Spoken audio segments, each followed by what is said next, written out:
Welcome back to Mike's Tech Toys. Eventually I'll get it said right because it's almost a tongue twister to say that. And welcome to the first build that I'm ever going to do on YouTube or on anything. Nobody's really ever watched me build a computer. Well, I say that in way back when, in my teenage years, yeah, people saw me build it, made sure I did it right, beat me up if I didn't do it right. But in terms of any video stuff, there's absolutely no videos of me ever building a computer, ever. And that's one nice thing about being a next-gener. Not a lot of stuff to prove the things that we've done, which means you haven't seen all the stupid stuff I've done. Ha. So, this build is known as Project Soul, and this is Soul. So, kind of go through what we have here. We have a Corsair Antec Torque white case, which will be kind of the look of everything we're doing. We have here, I believe it's BioStar, if I remember right, but it's a Corsair AORUS Elite. Very nice board. It's a B65. I'm actually more apt to the X670E boards than I am these, so this is actually the first one of this chipset that I've used. We got ourselves a Ryzen 9, I'm going to say this right in a second here, 7900 X3D. We got ourselves 64 gigs of, I want to say 6400 or 6.4 gig Corsair Vengeance RAM. That's also white. You kind of already see where the theme's going. Everything's white. That's why it's called Soul. And then of course we have a nice part of this, the 4080 Super from MSI. I do like using a lot of MSI products. In this particular build, I wasn't actually after MSI. I didn't realize MSI had a white video card, but they did, and it's the 4080 Super. So, okay, well, I know MSI cards, so we'll deal with it. And of course, we got 2 SSDs. Almost every computer I build has at least 2 SSDs, one for the operating system, one for your games, files, and stuff like that. So we're running a Samsung 980 Pro for 2 terabyte for the OS, and then the 990 Pro 4 terabyte for the games. Come to find out, these games are getting rather large these days. So I got those two guys sitting there in order to solve some of that. I'm of course using an AIO for this one. Typically, I like using the AIOs. It does kind of keep things quiet. They also look a lot nicer. I wanted to bling this a bit, so we do have the LED fans in this thing along with the temperature coming right off the processor, which would be nice looking to see, especially with the open case that this is. And of course we have the extra set of fans. It's a pretty simple way of looking at this. This case is quite a simple case to deal with. The parts are very easy to work with. The radiator for this is actually going in the top. These fans here are going in the front. There's not much else you can do with the case at that point because it is an open case. So it will be very nice. Now we'll get into a little bit of some of the issues I have with this case. To start with, it didn't come with all its pieces. So, and had I thought about this video, taking this off before I started the damn video, oops. Okay. So when you get this case, it doesn't have the panels on it, and it has 6 of these little, and I call them barrel brackets. I don't really know what they're called. Comes with 6 of these small ones, here, here, here, and the same on the other side. And it comes with these 2 longer ones that go on the back part here, so that the glass will stick out a good distance away from the case. Well, I'm missing one. I only got 5 of these small ones. Wasn't in the box at all. I had all 5 of these. Had the 2. Just was missing number 6. So about 3 days ago, today's Saturday, it was Thursday. when I opened this thing up to find out what's in it. I finally took it out of the case, or out of the box, and come to find out it was missing that part. I opened up a ticket with Antec. Haven't heard anything back from them yet, but I'm hoping I'm going to hear back from them. They'll get me that extra piece so we can finish it. It doesn't stop me from building this case because it's just the front glass here, and even when we get done with this case, the glass pieces will probably stay off because the case has to go down to Tucson. So a little bit of sideways, so you kind of know what's going on with this. In my previous video, you noticed there was a black computer with a bunch of LED fans sitting in it. That's known as Phoenix Base. We live in Phoenix. This computer and another computer are actually going to the house that my father-in-law owned, and we ended up inheriting. And when I say we, I mean my wife inherited. This computer here is actually going into what we're making as the entertainment room next to the kitchen, and this thing's going to be connected to a 4K TV, though likely when playing games and stuff it won't be running in 4K, but we'll see. That's kind of an experiment that I'm doing with this, using some of the equipment I got here. So this thing here is actually being prepped to go there and would be visible, and the area is white, so putting a gaudy red or black case in a predominantly white area doesn't look so good, and I want this to be a nice little showpiece. So that's why this guy's in play. Not only that, we're going to do something kind of fun with the glass. So before my father-in-law passed, the last major thing he purchased was a laser engraver. I remember getting there, had no idea what this thing was in its box, and he was so giddy about it and showed me this laser engraver. It was a trip. We used it once. We made a little snowflake on a piece of wood. Made the house smell like we're burning it down. It was hilarious. But it worked really well. I'm going to do some more learning on it, and then we're going to engrave a P-51 fighter on this glass with his signature. That would be visible. I'll have it on both sides. I'm going to practice a few times before I do it. So in the end, and I'll do a video when that gets done, because I'll probably do a video of the glass being etched at that point. That's going to be what's on this case. So it's not a big ordeal right now that I don't have the glass on the case. It doesn't stop the build because we're going to take the glass off and etch it anyway for sentimental reasons. Another problem I see with this case is that screws are a little bent on the back side. It's flaky. I can work with it. I can fix it. It's not that big of a deal. But it does show that the quality of this case is not as good as it's been. So I'm kind of disappointed there. But overall, the case looks pretty good and the metal's pretty sturdy. You'll gain some weight once we get all the equipment inside of it, which will be fun to take this thing apart so I can put it all in.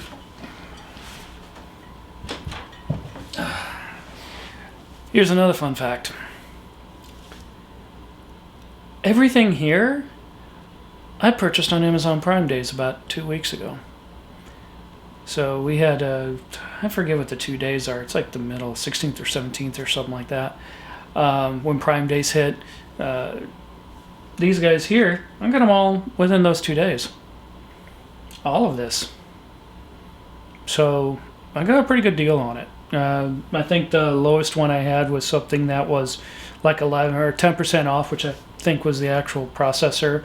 I know a lot of the people have been saying, well, you should probably go with the 780 X3D. That's what I've been seeing on a lot of the forums, plus on YouTube and stuff, using the 7800 X3D. The problem I have with it is if I do anything else with the computers, and with the advent the fact that a lot of these games are starting to get really heavy with the AI, and what that means, they're using the CUDA cores. They're using all the tensor cores in the video card. they're also having to do a lot of the additional math because they're offloading the AI onto the GPU. They're throwing a lot of math into the CPU as well. Prime example of that is like Satisfactory, which is very CPU heavy. When you start getting into very large saves, it becomes extremely CPU intensive. So I did not want to lessen the amount of cores down to what the 7800 has. So I decided to stick with the 7900 X3D. Has enough cores in it to make me happy. Now my main rig is actually a 7950X. It's not an X3D. I do have another X3D processor here for another build that I'll also be doing, which also goes down to Tucson. It's kind of the twin to the one up here in Phoenix that I use. So it will be my workstation down in Tucson. So the videos I'll be doing can happen at both locations, which will be kind of interesting. So we're going to go ahead. I'm going to start getting some of these things out, start going through what I'm seeing with the boards and everything else, and then we're going to go from there. So stay tuned. We're going to go for the next part.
So we're back here. I got my tools.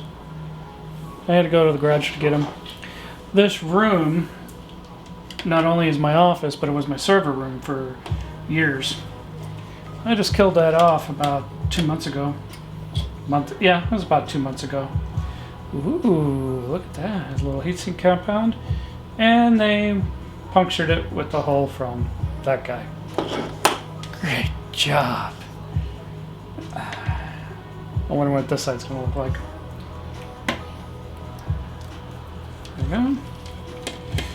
I don't usually use any power tools on any of these. I've seen some people who do the really nice looks with the power tools. Never really done that. I like to feel it. No, I'm not wearing gloves and being all surprised that way either. Alright. So with this board, you basically have this one here that's going to be powered by the processor for the SSD.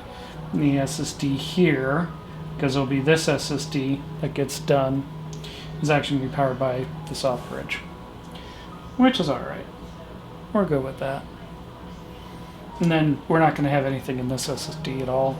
This thing only holds 3. Not a whole hell of a lot. We're only putting in 2, and this thing's more like a media thing than anything else, so it's not like I need a whole bunch of drives in this. As a matter of fact, this thing's still going to have double the space of my big rig over there.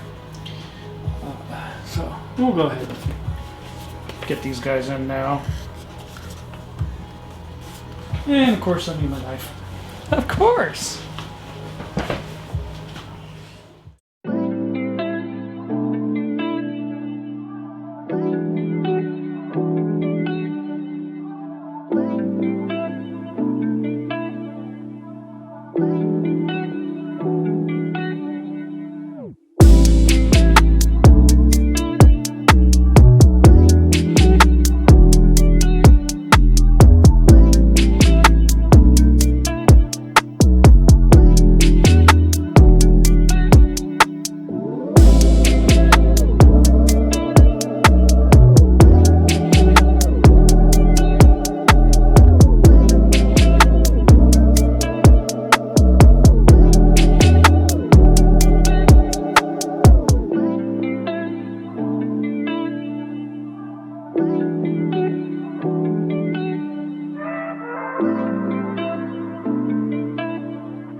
Okay, we're back, and we have the AIO in. And he ended up taking the camera off the stand so I could get a little closer.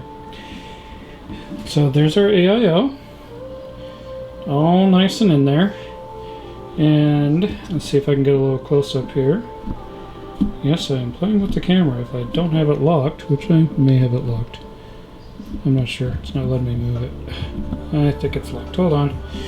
I had to remember how to use my own damn... There we go. Okay. Let's see if I can do it. So if you take a look right there, I'm going to try and get it to focus. There we go. That's how those things go in. And then the AO block is mounted. So that's what we got. Now, while of course I was on hold for a bit and just kind of holding off, I went ahead and mounted the front fans for the iLink. Now I do see one problem I don't like. That's the radiator, and you see all that metal that's blocking airflow through the radiator. Don't like that. Granted, it probably won't affect this system that much, but it definitely, the idea was to have the radiator in the front of the case instead of on the top. However, with the angle of the case, that puts the CPU pretty dangerous to the bottom. So unless you were doing custom cooling, you really want the AIO on the top and not on the bottom. So maybe at some point this case would be redone with full liquid cooling versus this, but I got two other systems to figure out before I try and do it with this. So this is well, the fans and stuff and a lot of the hard points put in. So I'll go ahead and back up a bit, and there you go. It's getting there. So the next pieces we have, major parts, is going to be the power supply and the video card. We're going to go ahead and mount the power supply in, and I'll actually record the power supply being mounted, and then we'll do the video card after I get some of the stuff cabled in to make it kind of work. So we're going to go ahead and try getting remounted, we hope, because really I haven't used this that much, and I also have to remember how to remount the thing. Don't. There we go. Look at that.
I don't know about this case. It's a cool looking case, but I don't really like the way things are laid out for it.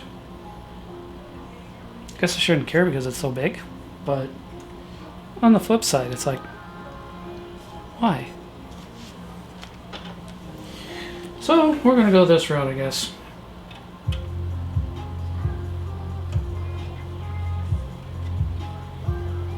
Now, if I was really smart, I would have actually tested the power supply before putting it. I got a couple more. Before putting it in the case. But no, I'm just gonna go ahead and put it in now. And then test it afterwards. You know, test it live, test in production. You know, best way to test things, right? Now I gotta go grab the one. Alright.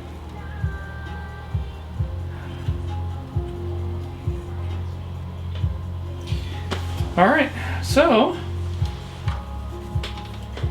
turn this thing around again.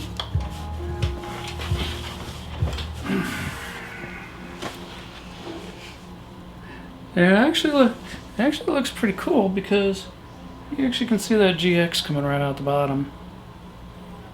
And you can see the rails that the power supply is on. That is like rubber. Hopefully they don't deteriorate over time.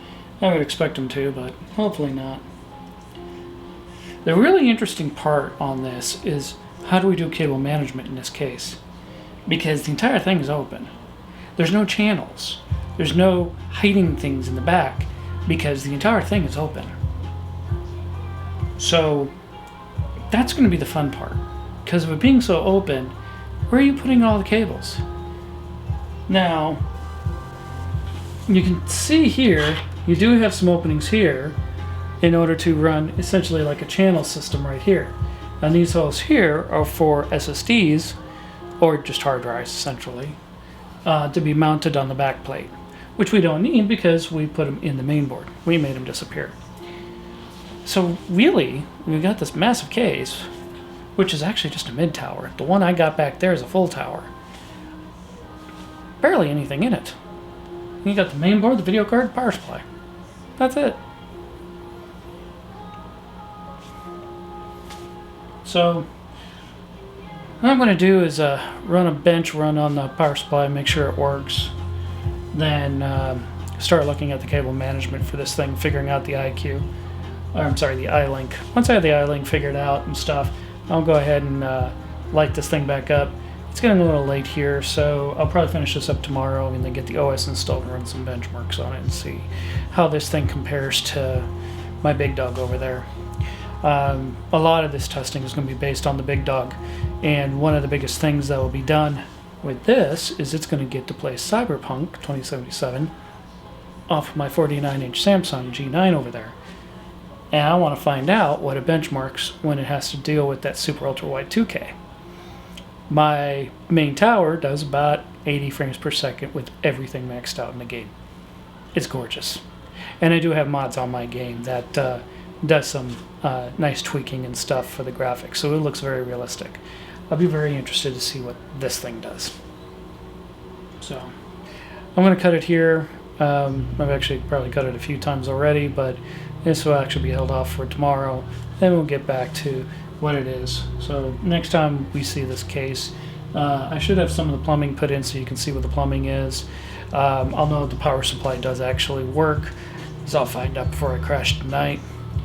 And we'll have the video card installed. I don't know if that Slim has LEDs in it. I think it does. MSI is known for their LEDs, so I'm guessing it's going to have it. We're gonna find out, and then you know, let the entire thing up, see how everything holds, install an operating system, and see what happens. Till then, have a good night.